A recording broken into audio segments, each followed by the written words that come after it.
di sanalah aku berdiri. Assalamualaikum warahmatullahi wabarakatuh. Waalaikumsalam warahmatullahi wabarakatuh. Semangat pagi. Pagi, semangat, yes. Nah, saya mencoba membuat program karakter anak, yaitu muridku adalah bestiku. Artinya kalau besti itu berarti sahabat, melebihi dari sebagai teman ya. Jadi anak itu bukan hanya sebagai murid, tetapi sebagai sahabat kita, sebagai anak murid kita, kemudian juga sebagai teman. Jadi kita ambil program ini harus diseminarkan, itu diperlihatkan ke Bapak Ibu semua cocok atau tidak. Jadi ini bukanlah yang sempurna, tapi memerlukan perbaikan-perbaikan yang positif, yang membangun. Jadi sekiranya nanti saya paparkan ada yang kurang berkenan, oh ini kurang cocok Bu ini, oh ini bagusnya seperti ini di sekolah kita, mari kita buat. Ini bukan hanya istilahnya icak-icak atau hanya sebagai simbol untuk syarat saja, tidak, tapi memang benar-benar akan kita terapkan anggap mundur 6 bulan ke belakang. Jadi minimal nanti di bulan Desember ada nggak dampaknya. Dari tujuan ini Bapak Ibu bisa memahami untuk seminar kali ini. Oke, Bapak Ibu, di sini konteksnya adalah ada latar belakang sekolah kita apa, menyebabkan saya mengambil ini. Kemudian tujuan, identifikasi isu, inovasi, dan strategi apa yang akan kita ambil.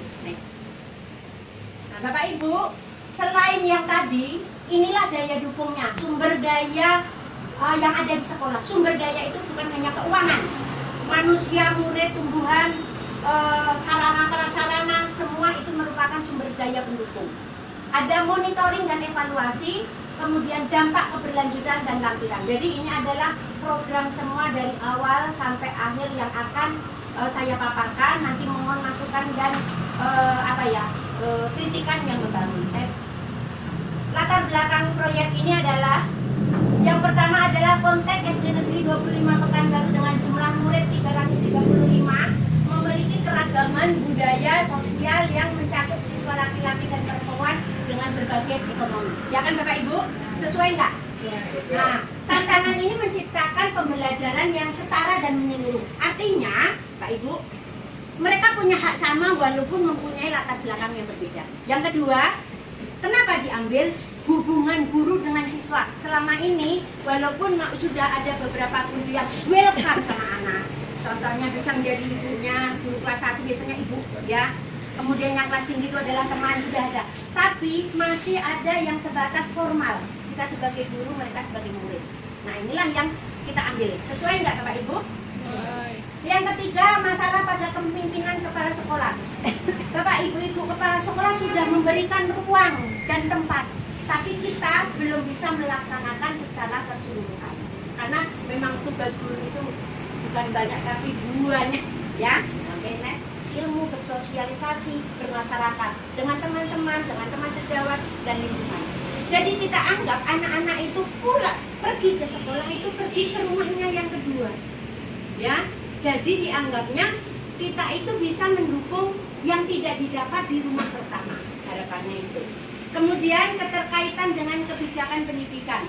Ini kebijakan profil Pancasila mengutamakan pembentukan kompetensi empati baik kepada guru maupun empati dari anak didik. Mandiri, kerjasama, dengan terbentuknya 3 ini berarti Bapak Ibu guru akan terjalin hubungan yang positif. Kemudian menjadi fokus budaya inklusif dan suportif di sekolah. Contoh saja belajar berdoa. Bismillahirrahmanirrahim, itu berarti dia mengeluarkan ototnya, tidak pemikiran, tapi dengan khusyuk. Bismillahirrahmanirrahim, berdoanya dengan apa? Kalau sholat Pak Muslim khusyuk, konsentrasi, tumakninah. Nah, ini diharapkan anak-anak tuh di perilaku sehari-hari. Dampak tadi proyeknya, anak datang salam, tidak ada yang ini. Nah, ini saya terinspirasi ada di SD 9 karena saya di sana sudah 14 tahun. Kembali lagi kemarin di situ kebetulan mentornya adalah Pak Pak Mufti ke situ, karakternya sudah berapa, walaupun hanya muridnya kurang lebih 150 tak sampai, tapi sudah terbentuk visi 3 tahun tidak berubah, hanya untuk pembentukan karakter. Disitulah kami bisa ATM, ambil, tiru dan modifikasi, kita terapkan di sini. Karena saya lihat Bapak Ibu berpotensi semua. Ada yang dimiliki ustadz-ustadznya, Bapak Ibu gurunya masih milenial, bisa IT semua. Jadi sumber daya manusia dan sarana prasarana kita lebih mendukung. Jadi semoga proyek ini bisa berjalan. Kemudian tujuan dan sasarannya, yang pertama meningkatkan interaksi guru dan siswa. Karena apa? Kita selalu berinteraksi dengan anak. Yang kedua, meningkatkan kepuasan siswa. Kurang lebih ini 20% anak-anak tuh datang senang, aku ketemu guru kelas 1, dia siapa namanya Bu Yeni, dia pandai nyanyi, pandai ini. Ketemu dengan guru kelas 5 Bu Sri, Bu Ita, dia senang bercerita dia kepada orang tuanya. Perilaku kita ini dibaca anak, diberitahukan kepada orang tua. Yang baik-baik itulah yang membanggakan kita. Kemudian peningkatan penerapan program inovatif. Termasuk berat ya program karakter di sekolah kita ini, karena 100%, 50%, 25% gen dari ayah ibunya. Ayah 25%, ibu 25%, 50%. 50%, 25% sekolah, 25% lingkungan. 75% kita tidak bisa mengendalikan, hanya ada 25%. 25% ini kalau ini menjadi pola pikir yang bagus, pola pikir yang bagus pada siswa dan guru, itu akan merubah nasib kita. Ya, mau jadi presiden, tidak kita patahkan. Pola pikir aku bisa sampai menjadi presiden, suatu saat akan jadi. Nah, jadi Bapak Ibu, penerapan inovatif yang saya ambil adalah kerjasama dengan kepala sekolah, dukungan istilahnya, pemikiran semua ini tidak terlahir dari saya, tetapi juga dibantu dengan ibu kepala sekolah dan membaca lingkungan atau isu terbaru. Kemudian jumlah guru yang terlibat semua Bapak Ibu, karena di sini sudah baik guru dan tenaga pendidik. Tidak ada nanti terpilah guru kelas 6A, guru kelas 6B, kelas 1, tidak ada. Jadi semua terlibat. Yang kedua, jumlah partisipasi siswa semua terlibat. Siapapun dari kelas 1 sampai kelas 6. Kemudian kolaborasi menuju visi. Berarti kita visinya apa? 8 profil kelulusan ditambah dengan cinta lingkungan. Nah, jadi ini saya hubungkan, ada kreatif, beriman, kolaboratif, itu merupakan salah satu profil kelulusan. Nah, dari sekian itu Bapak Ibu sudah sesuai nggak dengan keadaan kita? Sesuai Bapak Ibu? Sesuai? Ada yang kira-kira memang nggak sesuai? Oke. Ini adalah kepercayaan membangun rasa hormat dan pengertian, mengurangi ketidaksetaraan guru dan siswa, mendukung pembelajaran inklusi. Kenapa? Karena di inklusi tidak ada SD inklusi sekarang. Seluruh SD di Pekanbaru adalah inklusi. Jadi tidak bisa menolak kita, Bu itu anak inklusi. Kecuali memang IQ-nya di bawah 100, itu memang kewajiban SLB. Tapi selama dia masih di atas 100, dia punya kebutuhan tidak bisa membaca, mungkin hanya beberapa, itu tetap harus kita terima. Tetapi sesuai jenjang umurnya. Kemudian pentingnya budaya organisasi empati dan kepercayaan, meningkatkan motivasi, meningkatkan nilai-nilai pendidikan, itu yang kita harapkan. Ya, lanjut. Kemudian pengaruhnya apa Bapak Ibu? Dengan adanya program ini membentuk lingkungan belajar yang support, bukan yang aktif ya, supportif. Berarti kalau ada anak yang tidak bisa mengalami kesulitan belajar, kesulitan dalam bergaul, gurunya mensupport, ya.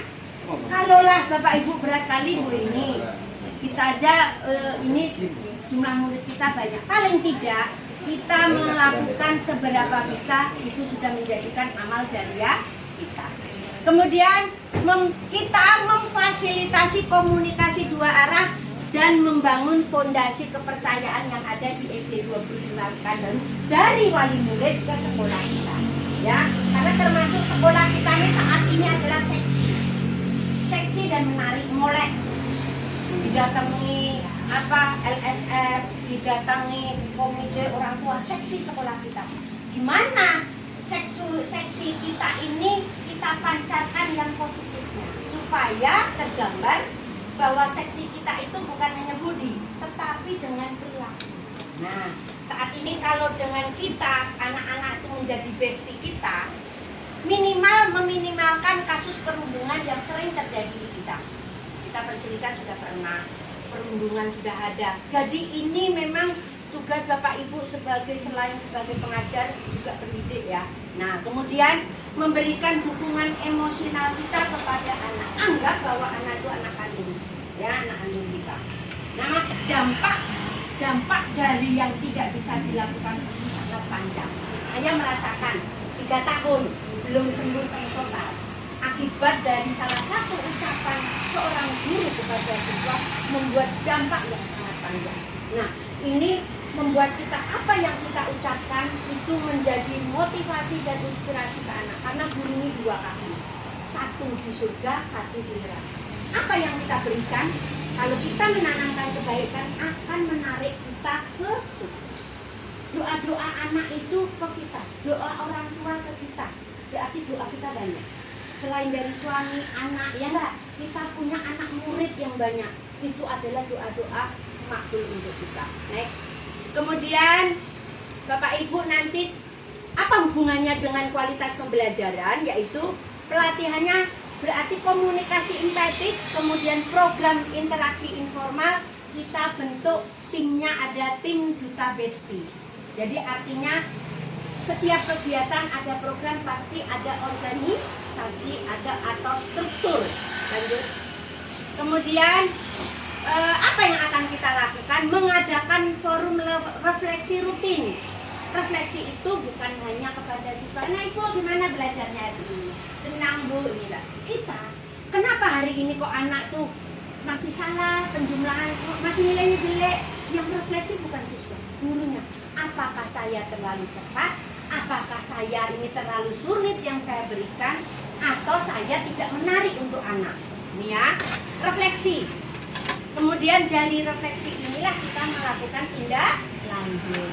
Kemudian otomatis melibatkan orang tua dan pendekatan kolaboratif yang sekarang mungkin banyak kendala. Kita buktikan dengan refleksi, kita berubah kepada anak, lambat laun orang tua akan mulai terlibat, tapi tidak memasuk ranah kependidikan kita, ya, tapi hanya untuk keterlibatan di bidang tertentu saja. Next. Selanjutnya, inovasi yang dihadirkan adalah membentuk tim bestie, refleksi guru, kegiatan rutin tapi santai, serius tapi santai. Jadi tidak perlu kita harus kadang ngobrol dengan anak-anak bersama wali kelas. Misalnya di sini saya suka melihat intip-intip videonya Bu Dikes, video di kelas pas istirahat, itu merupakan inovatif. Apa yang baik sama teman kita ambil, kita terapkan.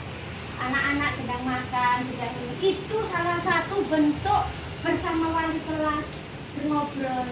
Ya, kadang elus, ada datang anaknya mijitin gurunya. Nah, pundaknya di sini Bu pijitin, itu salah satu. Disitulah kita masukkan kegiatan kita di situ. Kita ngobrol santai dengan wali kelas, dengan anak-anak. Kadang mungkin dengan penjaga sekolah, dengan siapa saja, tendik, kemudian ngobrol, menjaga kantin atau kemana ngobrol, itu merupakan salah satu inovasi yang akan kita terapkan. Jadi tidak kaku berbaris di anak, kita terapkan indah. Kita memulai santai seperti kita hidup, berarti kita tuh berarti senang di sekolah, bisa ngobrol dengan teman. Oh, bagus di tempat Bu Nisa, kita ambil. Oh, bagus di tempatnya Bu Sri, kita ambil. Kita berbagi, terutama kita punya forum kombel ya. Disitulah kita berbagi cerita atau sharing session. Kemudian bentuk inovasinya selanjutnya adalah pekan kreasi kolaboratif. Nah, kolaboratifnya di mana? Kita tunjukkan, ya. Kemudian pendekatan dengan design thinking, menggunakan kebutuhan siswa itu apa? Anak itu kadang nggak butuh lah uang jajan, uang ini. Kadang dielus anak-anak ibu sini bantu ibu ya nak. Padahal kita tuh minta tolong pemerintah. Tapi dengan rasa apa ya, kasih sayang itu akan kasih. Karena anak SD itu adalah konkret, anak TK subkonkret. Subkonkret itu artinya apa? Anak ibu ini HP. Kalau SD ini HP tahu, tapi anak TK disebut anak PAUD bilang HP itu tunjukkan HP. Jadi itu subkonkret. Tapi kalau anak SD sudah konkret, nakal belum tahu, kurang ajar belum tahu, berdosa belum tahu. Tindakan yang ditengok itu adalah yang ditiru sama orang dewasa. Nah, inilah adalah pendekatan thinkingnya. Nah, gimana cara kita nanti mengubahnya? Ini ada beberapa tadi nih. Yang pertama apa tadi? Membuat duta. Kemudian forum merefleksi. Kemudian sersan, ngobrol dengan anak-anak. Kemudian kolaboratif nih, pekan kita adakan pekan misalnya 1 minggu sekali atau berapa. Saya tengok curi waktu di kelas 3 kelas 4-nya Bu siapa?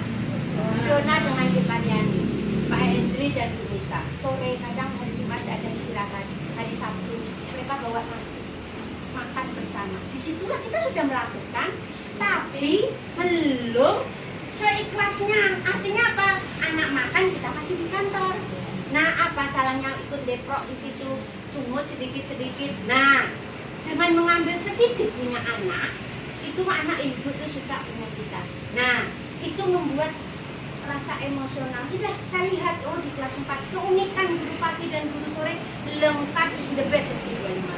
Ya, banyak contoh saya merinding. Banyak contoh ya saya tampilkan untuk kegiatan-kegiatan di BCKS karena menengokkan apa programnya. Termasuk dapat apresiasi paling banyak karena kalau mungkin dibanding dengan peserta yang lain udah hampir separuh PLT. Ini termasuk guru yang memang masih PPT. PPT itu apa? Takut berkembang. Tapi setelah 17 hari mulailah saya membentuk jiwa saya lebih bertumbuh. Berarti jangan berpikir pada seseorang itu jelek, bersuuzon, buang itu semua. Kita ambil bahwa pikiran kita itu tumbuh akan berkembang. Nah, banyak SD25 yang mendapat aplaus. Istilahnya, walaupun kita penuh kekurangan, artinya tempat musola tidak ada, labor tidak ada. Musola ada loh, Mbak. Iya, ada labornya itu artinya labor khusus Bu Inisa. Ada komputernya, ada alat-alatnya. Kita hanya sebagai lepas.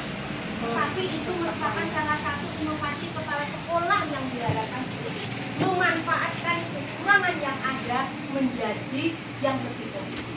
Ya, jadi kemarin termasuk bangga juga saya jadi bagian guru SD25 dan mempunyai bestie semua di sampai mau nangis ya menceritakan SD25. Ternyata di luar sana itu jauh lebih bagus kita lah istilahnya ya. Lanjut sampai di sini, oke nih. Strateginya apa ini Bapak Ibu? Ya. Fase persiapan 1 bulan Bapak Ibu. Kita hitung mundur lah. Nanti sudah saya persiapkan mungkin 1 bulan. Kemudian fase implementasi 2 sampai 5 bulan. Jadi tidak seperti membalikkan berapa tahun. Adakah perubahan kepada siswa kita? Ada nggak perlu anak-anak Ibu? Kita minta tolong ambil sampah, tidak ada lagi seperti itu. Tetapi mereka melihat sampah ambil, berbahasa dengan temannya santun, kemudian dengan bapak ibunya ketemu salam, merubah itu sedikit saja itu sudah alhamdulillah. Ya, berarti program ini bukan hanya dapat di dunia, tetapi dapat di akhirat, ya kan? Anak-anak ini menjadi anak yang soleh-soleha. Next, mitra, komite, orang tua, guru dan teknik dan siswa, jelas. Oke. Lanjut, kemudian sumber daya pendukungnya. Next, nanti di sini ada tim, kemudian ada kepemimpinannya, kemudian seluruh warga ini berperan. Jadi setiap guru, setiap pendik punya tugas masing-masing. Sebagai tendik, ramahlah dengan orang tua murid, walaupun seperti Bu Kepala Sekolah tadi ada panas di sini, tapi keluarnya madu. Madu itu manis, tapi kita rasakan pahit. Jadi pahit madu. Walaupun di sini ini tapi tetap. Nah, berarti sebagai tendik, sebagai guru olahraga, sebagai satpam, sebagai kantin anak ibu. Senang kalau nggak mau ya udah. Berarti orang mau beli sama kita, berartilah keramahan kantin, keramahan kepada orang tua. Nah, ini lambat laun akan merubah sikap kita. Next. Sapras kita cukup memadai, ya, tidak perlu harus merubah sesuatu sudah perfect dulu baru berubah. Berubahlah dari sedikit-sedikit. Kemudian adanya modal program, buku bacaan ada semua ya, kegiatan kreatif walaupun tak ada ruang serbaguna, lapangan kita ada, lorong ada. Lorong itu bagi saya adalah ruang serbaguna. Ya, Pak Hendri tiap Jumat anaknya siang. Kita kemana Pak Hendri Jumat bersama? Oh, di lorong. Walaupun gurunya kepanasan, anaknya teduh. Tapi disitulah saya melihat setiap langkah dari oh salah ya. Nah, jadi anak-anaknya teduh, gurunya panas. Jadi saya melihat guru-guru setiap orang itu mempunyai keunikan tersendiri-sendiri. Nah, inilah menjadikan SD 25 itu ibarat sekarang jadi seksi karena bagiannya dari situ. Ya. Tidak bisa sekolah itu maju Bu Eni saja, Bu Ida saja, tidak bisa. Yang memangku peranan adalah kepala sekolah. Siapa yang membantu menteri-menterinya ya adalah guru. Nah, di sanalah kalau kepala sekolah ibarat salah meletakkan keputusan banyak, versi kasihan dengan ketidakadilan, kejujuran yang banyak. Jadi membuat kita itu bisa memutuskan dengan tepat, itu adalah suatu kepintaran atau keterampilan seorang kepala sekolah. Lanjut, next, sumber daya dukungan kepala sekolah. Kira-kira Bu Kepala Sekolah gimana dukungannya? Alhamdulillah, inilah ya. Kalau kepala sekolah program apa saja hampir di sekolah kita bergerak. Contohnya apa program di sekolah kita? Bisa. Makan gratis, makan bersama ada. Apa lagi? Gerakan untuk memanfaatkan sampah ada. Literasi hitnum ke ekstra ada, semua lengkap ya kita. Kemudian kepala sekolah memberikan dukungan penuh, menyediakan waktu. Hari ini sudah mau kepala sekolah memberikan waktu kepada satu memaparkan. Ini salah satu program yang ingin capai. Next. Monitoring dan evaluasi perlu. Karena apa? Karena ini bukan icak-icak, artinya memang program. Harus ada monitoring, diawasi. Siapakah nanti kita buat tim, ya. Siapakah yang evaluasi, bentuknya seperti apa? Saya terinspirasi di SD-nya Pak Miftahudin. Kemarin tuh kan kita berkunjung ke sekolah mentor. Apa yang terbaik dari sekolah itu saya ATM. Datang sekolah mentornya di situ mengutarakan kenapa SD ini, SMP ini bisa berhasil sampai ini. Di situ Pak Miftahudin memberikan kesempatan kepada guru untuk bukan berkompetisi, tapi berkompetensi. Meletakkan guru di kelas 1, kelas 5 bukan berdasarkan oh ini, tapi benar kompetensi seperti kita UKG. Dikasih soal asesmen, kerjakanlah. Asesmennya itu berupa bisa pilihan ganda juga dengan istilahnya apa itu kasus. Dia memang yang sedikit, sekarang sudah banyak karena ada untuk peningkatan guru-gurunya. Lanjut. Kemudian apa yang kita lakukan monitoringnya yaitu survei. Berarti nanti ada lembaga survei. Dokumentasi kegiatan. Inilah yang tidak bisa dibohongi. Testimoni kepada peserta atau anak-anak. Nanti bertanya sama anaknya. Misalkan tim monitoringnya Pak Muslim dengan Pak Bujas. Anak tanya, nengok perilakunya kelas 1 anak ibu sini, oh ya ibu ini. Berarti berubah. Disitulah testimoni anak-anaknya nggak bisa dibohongi. Kita mengajar mau tampil nih, sudah kita ajarkan, besok ajarkan supaya perfect. Ternyata anak-anak itu mesti akan udah materi tubuh. Nah, seperti ini sama. Jadi umpan balik yang diberikan pada anak-anak itu merupakan salah satu hasil yang kita buat. Ya, kalau kita menanamnya padi, tumbuhnya pasti padi. Kalau tumbuhnya rumput itu berarti padinya kalah, ya kan? Berarti rumputnya lah yang menang. Nah, oke, lanjut next. Kemudian laporan bulanan, setiap bulan akan kita bentuk buat laporan. Forum refleksi dan survei akhir ini secara keseluruhan nanti survei akhir itu baik guru maupun siswa. Next. Dampak keberlanjutannya yaitu sedikit lagi Bapak Ibu masuk ke RKT kegiatan ini. Apakah perlu biaya nanti? Kalau tidak perlu biaya, apakah ngobrol santai perlu biaya? Kemudian pelatihan dan lokakarya guru, bisa kita mendatangkan narasumber dari luar atau Bapak Ibu yang mempunyai pengalaman itu bisa diungkapkan. Contoh lah misalnya, Bu, ini ada pengalaman saya dulu waktu baby blues seperti ini. Apa yang saya lakukan? Memotivasi saya, memotivasi Pak Muslim, ya.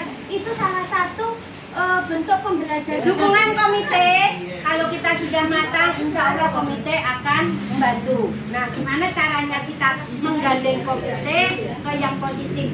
Kita minimalkan tidak mengeluarkan biaya, tapi mengeluarkan tindakan.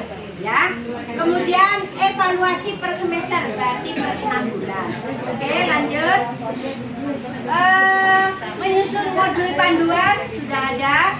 Forum diskusi antar sekolah nanti bisa kita fasilitasi, misalnya datangkan narasumber seperti kepala sekolah SD 9 atau SD 6, 8. Kami hadirkan ke sini sebagai banyak contoh-contoh. Ternyata saya mengenal di SD 9, kalau rokep itu malaikat apa? Rakib dan di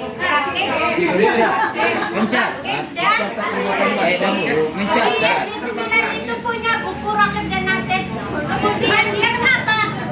Bukunya satu. Kalau dia melakukan kesalahan, mencatatnya dari belakang. Apa yang dia lakukan sendiri? Tidak perlu dititik. Kalau kebaikan dari depan.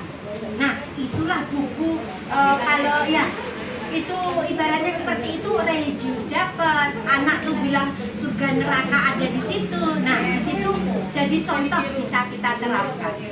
Selanjutnya kerjasama dengan dinas pendidikan jelas, karena laporan ini per hari Senin sudah dikirim ke dinas pendidikan dan diteruskan ke kementerian. Jadi sebelum 10 hari, maksimal 10 hari, semua program akan sampai ke dinas Dikdasmen. Lanjut, next. Pendampingan sekolah baru, kemudian media digital. Bapak Ibu, di sini siapa yang adminnya medsosnya SD 25? Medsosnya? Kita punya FB kan? Nah, itu bisa kita tambah. Bapak Ibu, selain untuk medsos, kita semua memasukkan hasil kegiatan ini, video langsung masuk, langsung kirim. Di situ akan terbaca. Ya. Lanjut. Ini yang terakhir, lampiran. Saya memilih dengan Ibu Kepala Sekolah program ini karena ada analisis SWOT-nya. Artinya apa? Kelemahan dan kekurangannya banyak mananya. Nah, ternyata melaksanakan next. Dan thank you everyone. Itu pemaparan dari saya. Adakah yang ingin ditanyakan? Terima kasih. Ada baik-baiknya pasti datangnya dari Allah. Kekurangan banyak dari saya pribadi. Mohon maaf yang besar-besarnya. Saya tutup kegiatan seminar hari ini dengan harapan kita bisa melaksanakan program ini di semester ini dan mendapat. Wabillahi taufiq wal hidayah. Wassalamualaikum warahmatullahi wabarakatuh.